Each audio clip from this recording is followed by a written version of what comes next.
Honorable Samuel Ogusu Ambo. Thank you very much. Ladies and gentlemen, we invited you here today to draw the attention of Ghanaians to how the Electoral Commission is seeking to undermine our democracy through the proposed public election registration of voters instrument. Upon a careful study of the draft regulation, we have discovered that Regulation 1.3 states, and I quote, "A person who applies for registration as a voter shall provide as evidence of identification the national identity card issued by the National Identification Authority." End of quote. There are two implications of the above regulations. The first is that this regulation is clear on the face of it that the Ghana card shall be the only proof of identification for purposes of voter registration. In other words, what this regulation seeks to do is to radically change the current regime for providing a person's identity for registration purpose. Under the current regulation, i.e. Regulation CI 126, a person who qualifies to register as a voter may prove his or her identity by either presenting a valid Ghanaian passport, a national identity card, not national identity card issued by the National Identification Authority as proposed in this CI, or a registration identification form signed by two registered voters within the community. What the EC proposes to do with this new CI is to eliminate the two other sources of proof of identity, i.e. the Ghana passport and the guarantee system, leaving the Ghana card as the only means of identity.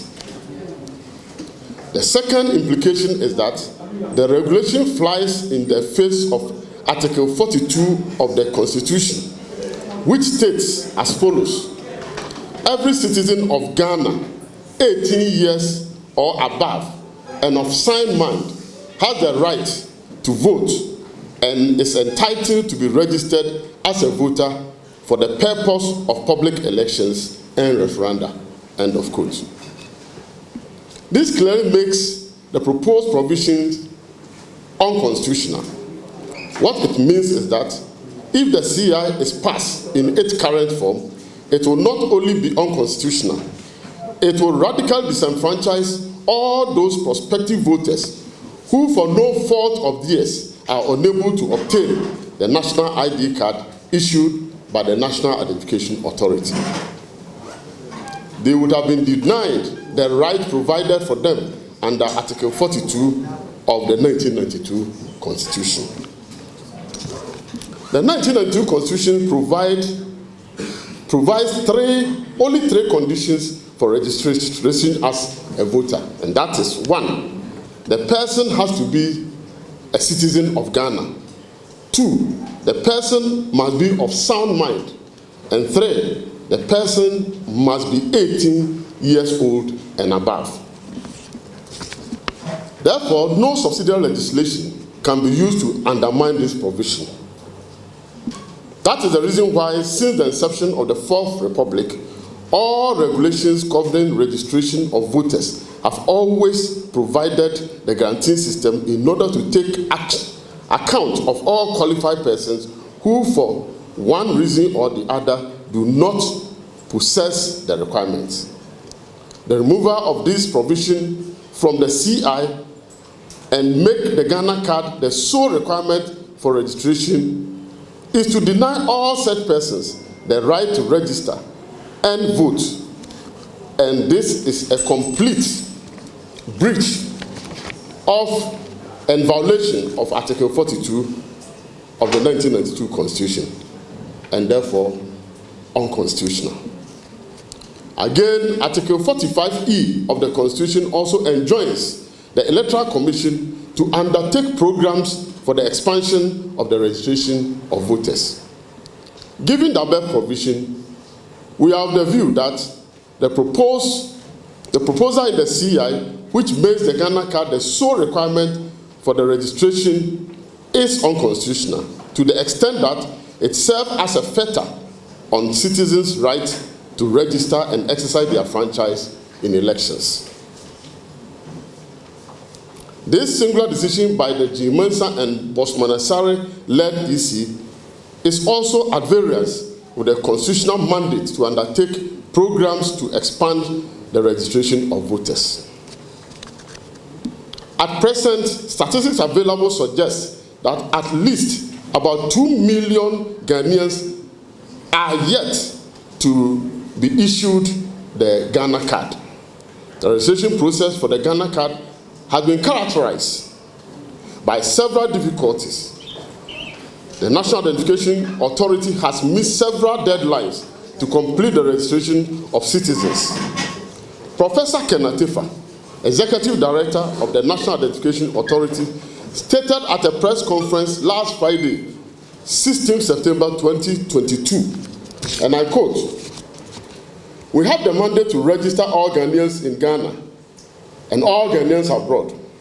There is no way NIA can register all Ghanaians in Ghana.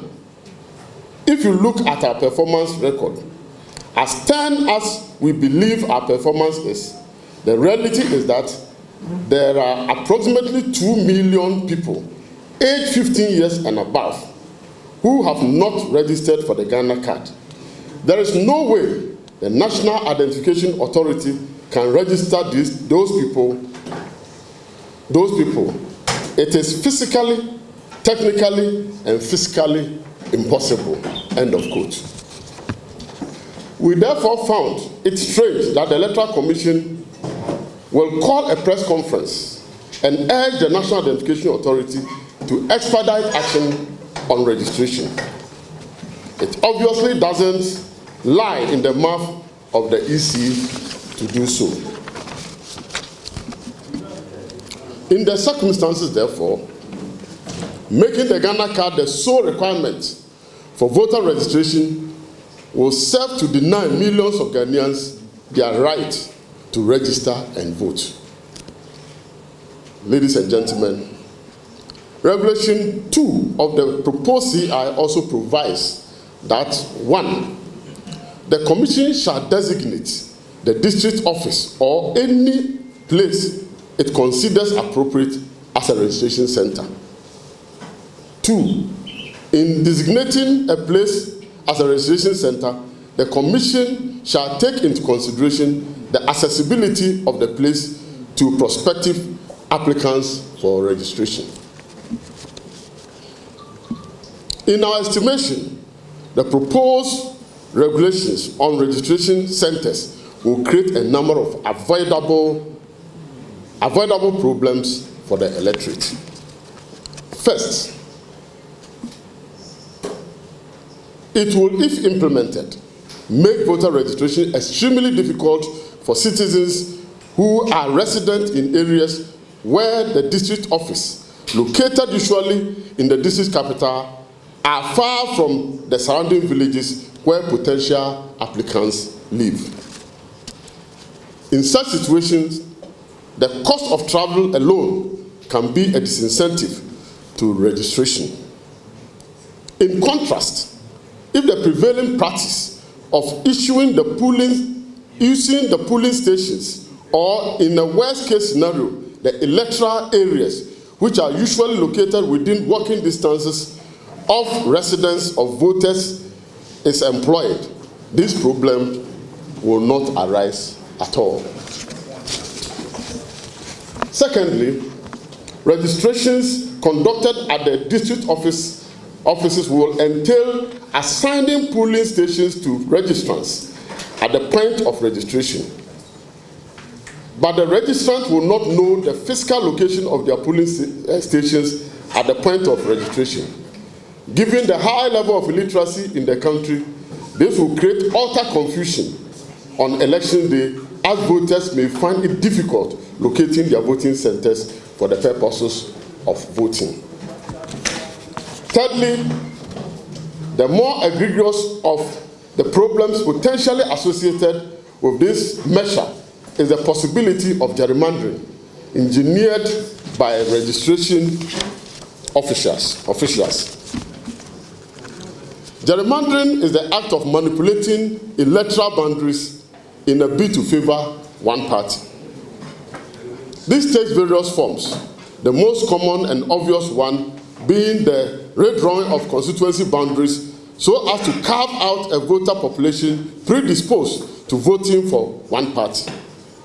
The more sophisticated form of gerrymandering, and the one that may likely occur with the proposed measure, is the capacity of registration officials to freely assign polling stations to registrants based upon projected voting preferences. The more dangerous form that this could take is where the registration official is able to assign potential voters across constituency lines in neighboring constituencies. It is also strongly felt that if the EC is indeed sincere in its intention to conduct a continuous registration exercise, it should rather come with an amendment to the existing CI for that purpose instead of introducing a completely new CI. This will remove any lingering doubt that the EC intends to jettison the existing voters register in the near future. Claims by the EC that the CI is for only continuous registration is not only misleading but mischievous. Regulation 33 in the draft CI seeks to revoke CI 91 and CI 126. Therefore, by operation of law, once the CI is passed, it will be the only law on voter registration in Ghana. The EC knows that it does not have separate laws for continuous registration, limited registration, or mass registration. Distinguished ladies and gentlemen, since our return to democratic governance in 1992, underpinned by a national constitution, we have all striven to nurture a vibrant democracy, build a nation governed by the rule of law. In this period, 8 elections have been held with varying degree of credibility. Despite the imperfections associated with the various processes leading up to these elections, efforts have been made as we have gone along to improve upon the system through a participatory approach where all relevant stakeholders make one contribution or the other. Since the coming into office of the Akufo-Addo government, however, things have taken a dark turn, and the time-tested use of consensus building and dialogue as tools for the management of Ghana electoral process has been supplanted by overt partisanship and impunity by the current leadership of the Electoral Commission. Since the politically motivated and unconstitutional removal of the previous leadership of the Electoral Commission by President Akufo-Addo and the convenient installation of MPP surrogates, Jean Mensa and Bosman Asare at the helm of the Commission, consensus and dialogue have been in very short supply. Disrespect and hostility by Jean Mensa and her charges at the EC towards the NDC and other parties deemed to be opposed to the current government have become the order of the day. Jean Mensa and Bosman Asare have not hidden their intent and penchant for unreasonable and unjustifiable policies and measures aimed at furthering the interests of the MPP and the appointing authority, often to the disadvantage of the large sections of Ghanaians, especially those they believe are likely to vote against the MPP in elections. The alarm bells were set ringing when, out of the blue and without any sound justification, the Electoral Commission decided to compile a needless new voters register only because President Akufo-Addo and the MPP wanted it, having advertised their intentions long before they took power. The aim of that was to shore up the numbers of voters in MPP stronghold and suppress numbers in perceived NDC stronghold. To aid this unwise and inimical action, a bizarre and shocking judicial pronouncement was made to exclude birth certificates, which are standard identification documents the world over, from the list of documents deemed acceptable for the purposes of voters' registration. Identification for this purpose was thus restricted to only a Ghanaian passport and the Ghana card, whose rollout had only begun at the time and was fraught with so many difficulties and was not possessed by millions of Ghanaians who had a constitutional right to register and vote. All this was aimed at rigging the 2020 election even before the first ballot was cast. Another ill of the G. Mensah and Bosman Asare tag team is the bastardization of IPAC, which is a representational body of political parties and relevant stakeholders in Ghana elections. Since its formation in 1994, IPAC has served as a fulcrum around which consensus had been reached on many issues regarding our electoral process.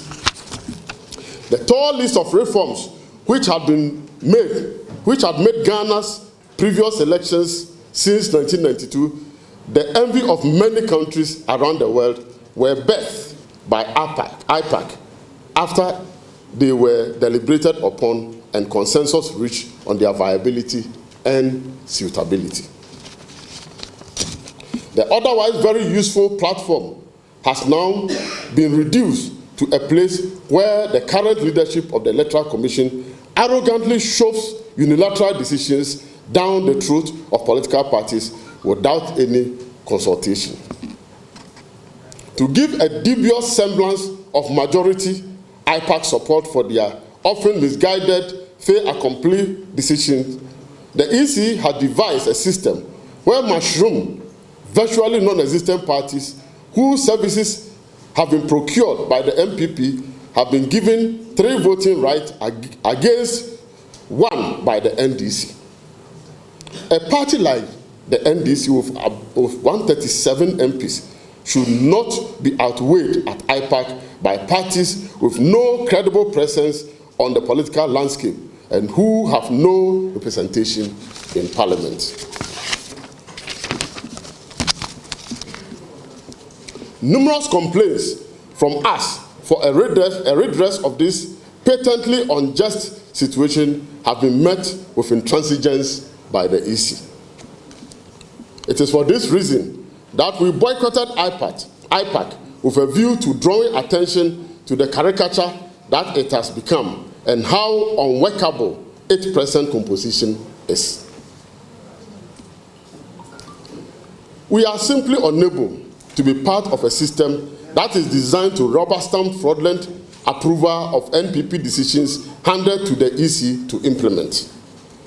Since announcing our boycott, several respected individuals and organizations, including the National Peace Council, the Commonwealth Secretariat, the United Nations Development Programme, and civil society organizations such as the Ghana Center for Democratic Development, CDD, and the Institute for Democratic Governance, IDEC, have attempted to broker our return and resolve any issues that might be militating against him. While we have been willing to reach common grounds on the problems highlighted above and have them resolved to ensure our speedy return to IPAC, the Electoral Commission has remained obstinate and has flatly refused to even meet the mediating organizations to discuss the matter. Furthermore, almost 2 years after we submitted a comprehensive set of proposals for electoral reforms to the EC, they have not accorded us the courtesy of even studying the proposal and tabling them for discussions.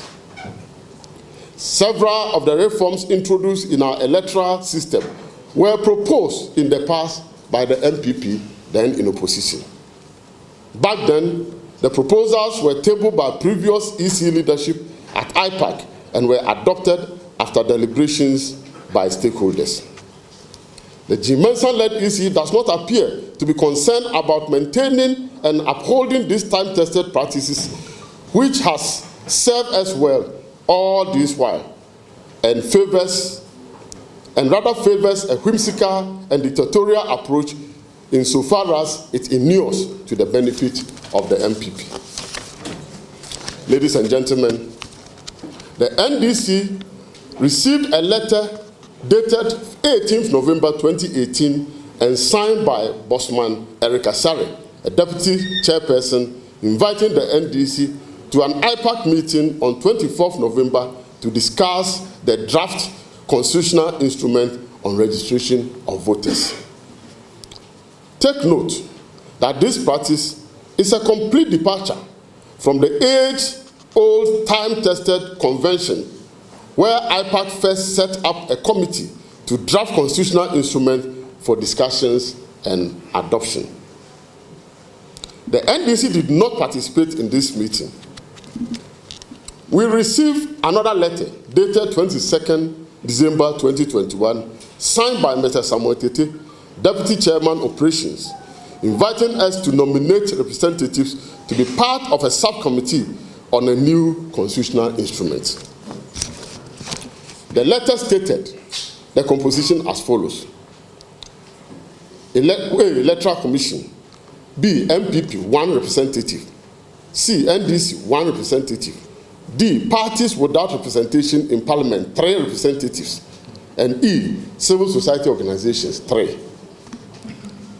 This again constitutes a breach of the conventional composition of committees by IPAC, where 2 leading parties had 2 representatives each, and other parties without representation in Parliament altogether nominate 1 representative.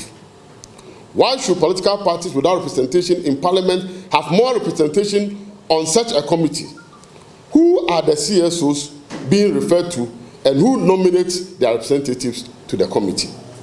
The above concerns notwithstanding, the NDC replied to the Commission's letter and nominated Alhaji Hudu Yaya, our first General Secretary, and Honorable Daniel Amate, our Deputy Director of Elections, as representatives on the subcommittee.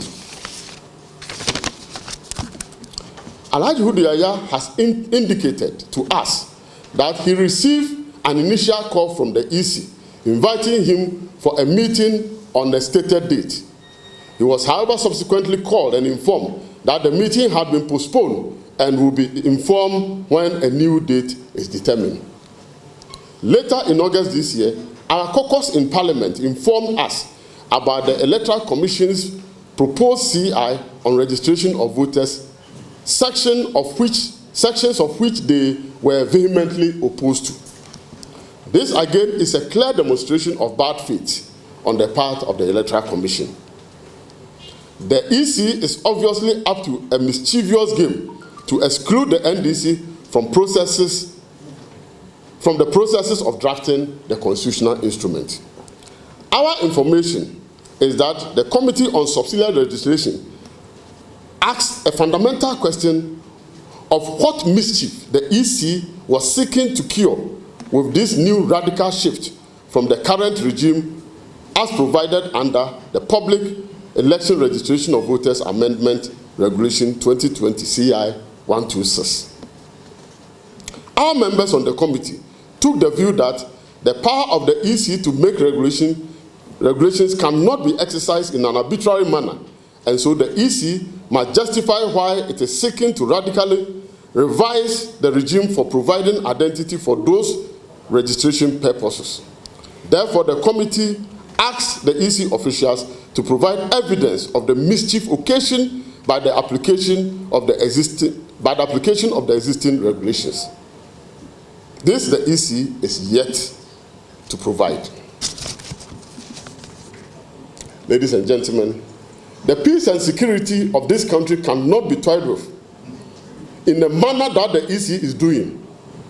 As noted in Ghana's National Security Strategy document, one of the major risks to Ghana's peace and security is mistrust in the electoral process. The strategy observes the suspicion of collusion between the ruling party and the Electoral Commission to rig elections for the ruling party continues to drive the situation towards dispute and potential violence. The strategy further urged the Electoral Commission to identify the sources of public mistrust in electioneering systems and processes and take necessary actions to make recommendations for addressing them. It is for this reason that we wish to caution the Electoral Commission to be mindful of its actions and inactions, since they have far-reaching implications for peace and security of our country. The conduct of the Electoral Commission reinforces the NDC suspicion of collusion between the Commission and the New Patriotic Party to rig the 2024 elections. As a party with legitimate interest in the elections and given the high stakes of the 2024 elections, we are simply unwilling to allow any manipulation before, during, or after those elections, and we will demand the strictest standard in the processes leading up to the elections. Since the CI has not been formally laid before Parliament, we take this opportunity to call upon the EC to abandon the idea altogether. We wish to serve notice that we will use every lawful means to resist this latest effort to undermine the right of Ghanaians to vote and in the process skew the electoral system in favor of the MPP.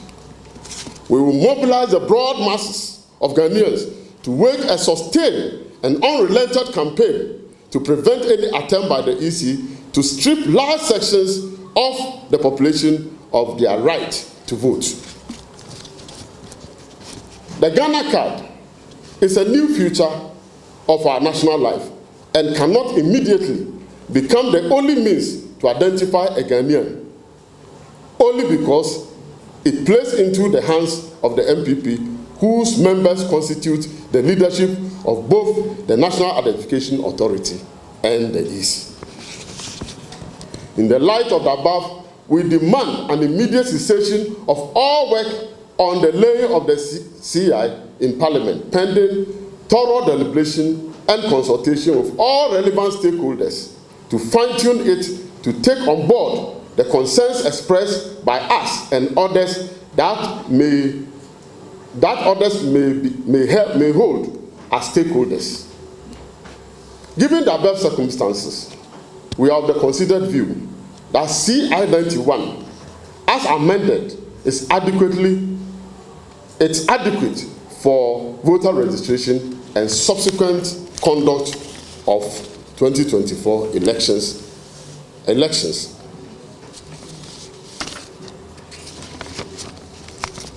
And that there is no justification on the part of the EC to bring this new CI as it proposed to do. I want to thank you for your attention, and may God bless our homeland, Ghana. Thank you very much.